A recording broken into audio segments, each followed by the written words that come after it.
Thank you for tuning in. You're watching Tracking Trends with me, Nikunj Dalmia. The show on which we'll ideate, we'll discuss and we'll talk about important trends which could really influence your portfolio in next coming days and next coming year. Now before we get into specifics, today what are we discussing? Well, today we'll be talking about foreign institutional investors are back, but where are they investing? But before we do that, here's a look at the market trends right now. Benchmark indices off the heights, day 2 of what could be called as pause. 21,400 on the index. It's intact, but nothing in terms of a excitement in a sector per se. FMCG and PSBs, that's private sector banks, they are looking decent. And you got Nifty and Nifty IT and media are on the back foot. But the question what we're discussing and deliberating is that we look at trends over the last couple of years as to what have been the history of IPO market.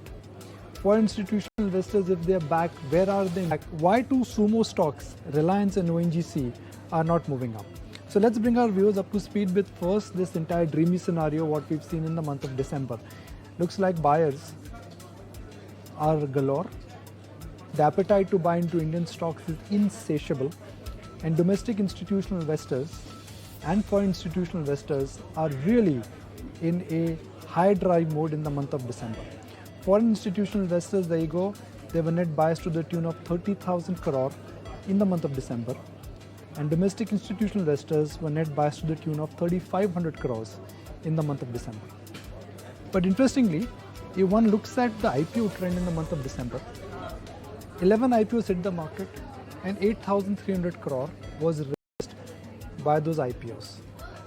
So large part of the money which is coming from institutional investors now is finding its way into IPO market. But before you think that, okay, IPO market frenzy means end of the bull market, the point I want to say is that in 2021, let's look at the data. In 2021, we had 63 IPOs. In 2022, we had 40 IPOs. And in 2023, and this pretty much is the last week where IPO action would be exciting, we've had 57 IPOs. The bottom line here is that IPO market may look active, it may look exciting, you may have one or two dream debuts, but there is no froth whatsoever. The IPO amount which has been raised, and that's the data which I think is important, I think we will stay with this data. In 2021, the IPO market actually raised more capital. 2022, the number was actually higher than the FY23 data is. So I'm just going to stand up and walk up to my plasma here just to establish this trend here, and that screen will just change right now. I want to just establish this wonderful trend, and then Kunal will also walk up into the show. This is the activity of the IPO market in 2021.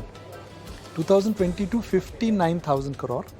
And in 2023, so far, 50,000 crore has been reached. So before you think that, okay, there is a bubble and there's a trouble in the IPO market and crazy listings are happening, well, that's largely because IPO market has become shorter.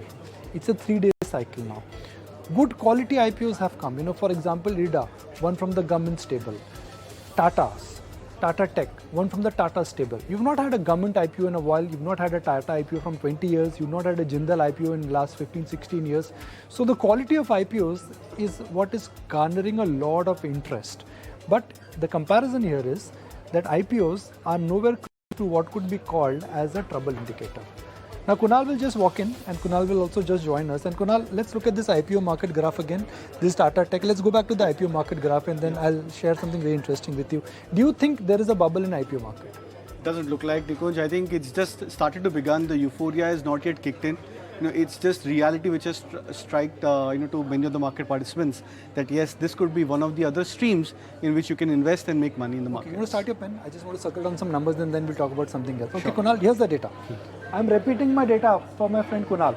Kunal, in 2021, the IPO market collected 2022 and 2023. And not even half of the 2022-21. This includes the IPO from Tata. This includes an IPO from the Jindal Group. Correct. This includes the Government of India IPO. So bubble nahi hai bhaiya. And the cycle has become a 3-day cycle. Yes. So the excitement becomes very palpable. Correct. In terms of where the IPO market is. So there is no bubble and there is no euphoria in the IPO market, at least That's a very, canary in a coal mine which everybody uses to judge where the market action is. This is not like 2008, guys, where IPO market is picking up and you're going to be hitting a roadblock. But what we would be discussing with Kunal are the two sumo stocks. We've discussed them yesterday, but we want to revisit them today. Reliance and HDFC Bank. Let's compare Reliance with Nifty and let's compare HDFC Bank with the Bank Nifty. Now let's wait for it to come. And it's interesting that what we're talking about, Kunal, here, there you go. This is the YTD move in Reliance. Correct. On nothing.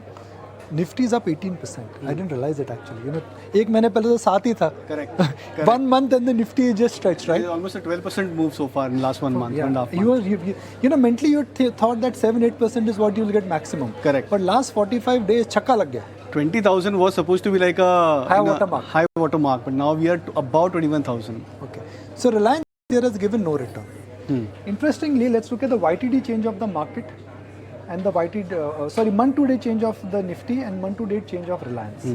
So in last 10% rally of the market, more than 10% rally of the market, Nifty in this month has appreciated by 6%. But Reliance has not given you that return. I think it's up 7%. It's slightly higher than... So the massive underperformance in Reliance continues. Correct. Could this be the comeback stock of 2024? Well, I strongly believe so, Nikunj. And one of the data points which now seems to be getting corroborated is a massive shorting, unwinding of short positions for Reliance Industries. So, we've time and again said that a major trend begins when you have first the short traders or traders who have been shorting onto the stock, large cap names in this case, unwind their positions. Then the reality strikes that yes, this could be a hub for making money in large cap names and sitting on those stocks in delivery. I think we're still yet to reach that phase for Reliance Industries because even yesterday, in fact yesterday's move of 2% plus for Reliance, there was almost an unwinding of more than 7% to 8% on the stock price. And we've seen that phenomena for a good part of this month. Okay, now let's look at Reliance and let's look at HDFC Bank and let's compare HDFC Bank with the Bank Nifty. Now the Bank Nifty, remember, this year has given returns of about 10-11%. Correct. ये zero गलत नहीं है. This is not a typo. HDFC Bank has actually given 1% return. I mean, you would imagine that HDFC Bank and Nifty are like tight at the hip.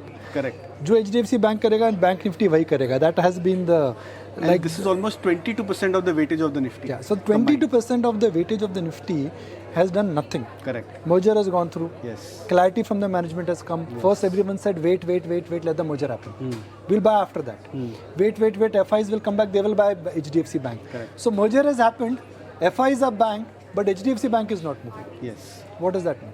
So again, I would probably look at this way that it's the start of like for this month, we've seen Reliance Industries pick up. I think we've also seen HDFC Bank pick up this month. I think it's up some 5%, 6% so far in this month itself.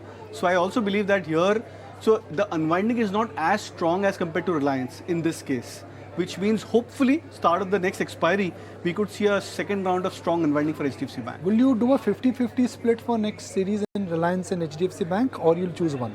I'll choose Reliance Industries because I think that stock has a slight better edge as compared to HDFC Bank in terms of many parameters on technicals. So no 50-50, buy Reliance, don't buy HDFC Bank. Yeah. Or 60-40. So 70-30 maybe if I have to just allocate maybe the capital into both of those names. But I think Reliance stands to be a more stronger one.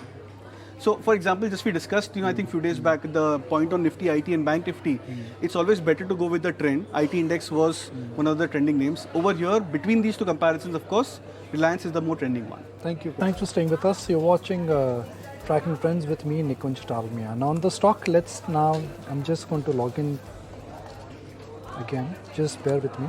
Now let's start queries. And the first question we got, and we got Sanjiv, Bhasin to address it. We got first question from Mr. Machado on Balrampur Chini. He's bought 90 shares of Balrampur Chini at 392, considering the ethanol ban that is now reversed.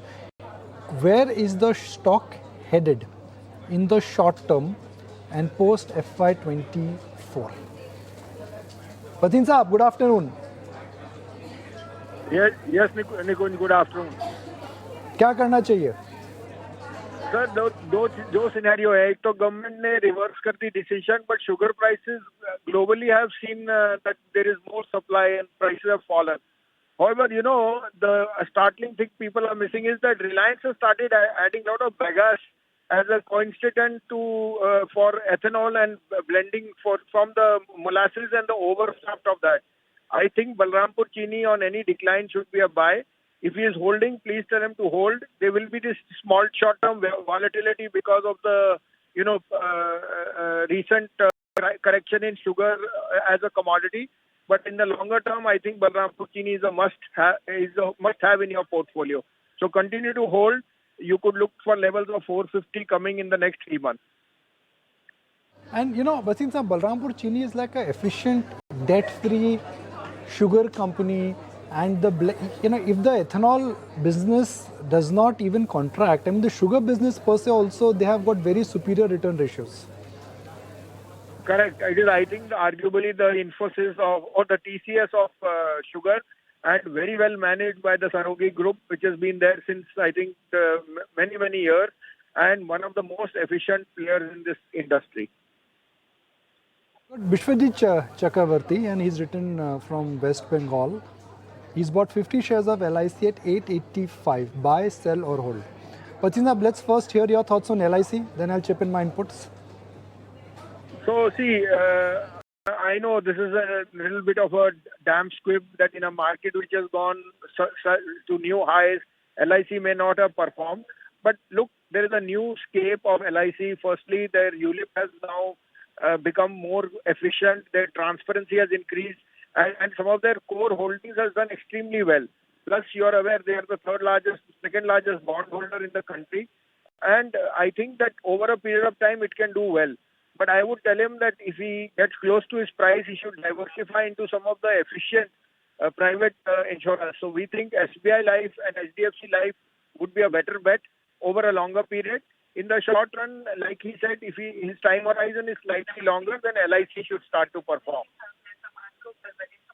The thing, Bhasin Saab, is that at the beginning of the year, when Adani Group of stocks is sold off, everyone said, okay, LIC is going to have problems, they will struggle in paying unit holders premium, their mark-to-market losses will be huge, balance sheet will take a hit. All those concerns have died. So my limited point is that if that concern which connected LIC with a lot of bad PR and gave them a temporary leg down, that concern is also over. So ideally this also should, this is something which markets right now are not talking about it, but maybe they will like to talk about it going forward, Bhasin sir.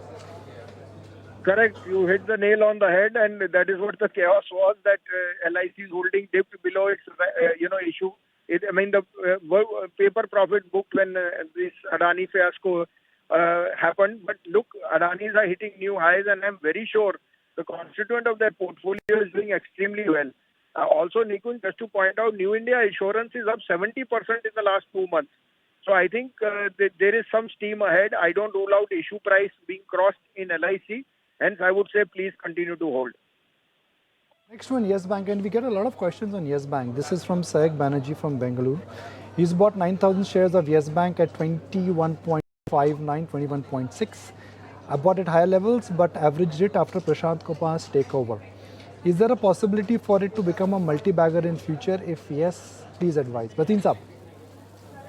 So see, Nikunj, you have to take into account two things. One, Mr. Prashant Kumar has done extremely well from the SBI side as a CEO, and the bank has transitioned well into their loan book, into their recoveries.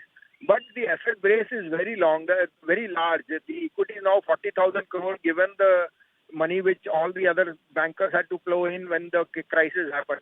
It will take time for return of equity to improve. So ratios may take time. I think if you have a 2-year window, then you may actually double your money. But in the short run, it will continue to be a market performer. Results are good. Asset recovery is good. NPAs are on the lower side. But the equity base is fairly large. So for it to give you a return on equity, it will take some time. And also, Bhasin Saab, the fact that Yes Bank is starting fresh, yes, they must have got their capital back. But you actually will have to build a franchise once again. It's like saying that, it's taken a rebirth.